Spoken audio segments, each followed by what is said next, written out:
My daughter begged me not to attend her graduation. Then her teacher called me and said, "You need to see what she left in my desk." My daughter, Emily, had never asked me to stay away from anything important in her life. Not her first school play, not her college acceptance, not even the day she moved into her dorm. So when she called me 2 weeks before graduation and said, "Mom, please don't come," I knew something was wrong. I asked her why. She said, "I just don't want you there." Did I do something? No. Is someone hurting you? No. Then why? She went silent. Finally, she said, "Please trust me." Then she hung up. I didn't. My daughter had always been the strongest person I knew. She worked part-time throughout college, maintained excellent grades, and rarely asked me for anything. But over the previous 6 months, she'd changed. She stopped calling. She stopped posting pictures. And whenever I asked about her boyfriend, Lucas, she changed the subject. I didn't like him. I couldn't explain why. He was charming, successful, and everyone seemed to love him. But there was something rehearsed about the way he talked, like every sentence had been practiced. I told Emily once that I didn't trust him. She became furious. "You don't know him." Maybe I didn't, but I knew my daughter. And she was scared. The day after she told me not to attend graduation, her college advisor called. She sounded nervous. "Emily asked me not to contact you." My heart sank. "Why are you calling?" "Because I don't think she understands what she's involved in." "What does that mean?" "I can't explain over the phone."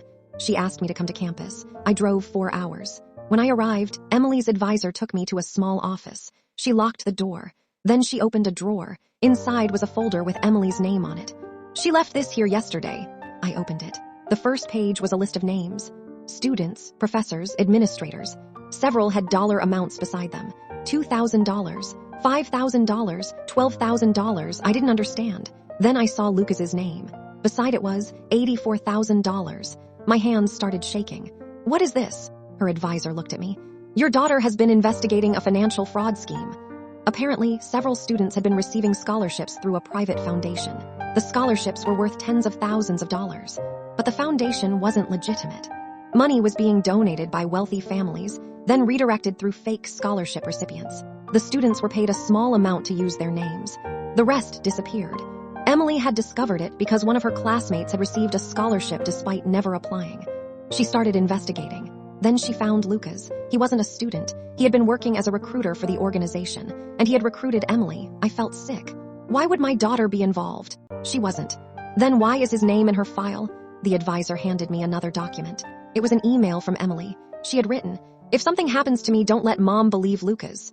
I couldn't breathe. I called Emily. No answer. I called again. Nothing. I drove to her apartment. She wasn't there. Her phone was gone. Her car was gone.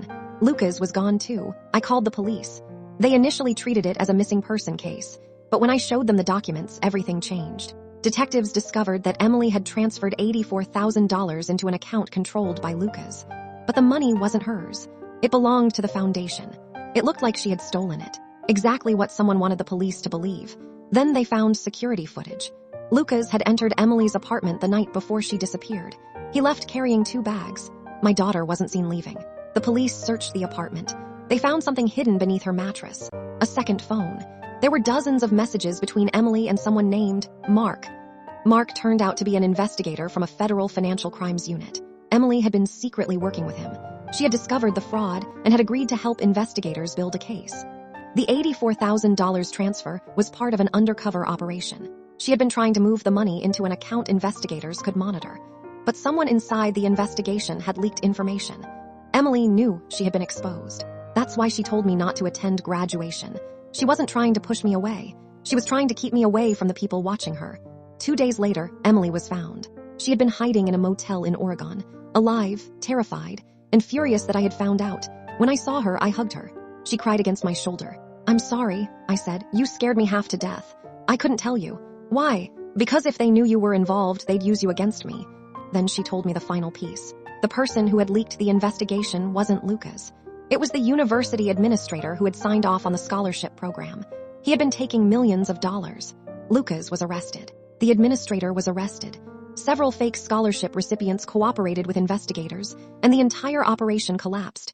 Emily eventually graduated. A month later, quietly. No ceremony, no photographs.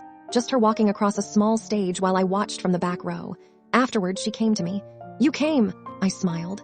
"You didn't exactly give me much choice." She laughed. Then she hugged me. I asked her why she'd left the folder with her teacher. She said, "Because I knew if I disappeared, you'd look for me." I shook my head. "That was your plan?" "Yes." You know that's terrible planning. I graduated with honors. That doesn't make it good planning. She laughed again. And for the first time in months, she looked like my daughter again. I still have the folder. I still have the graduation program. And I still remember the first thing her teacher said to me that morning. You need to see what she left in my desk. I thought I was walking into a family tragedy. Instead, I walked into a crime investigation that my daughter had been risking everything to expose. And I learned something I will never forget. Sometimes when someone you love suddenly pushes you away, it doesn't mean they stopped loving you. Sometimes they're trying desperately to make sure you aren't standing beside them when the danger arrives. If your child suddenly begged you to stay away from an important event without explaining why, would you respect their wishes? Or would you investigate until you discover the truth?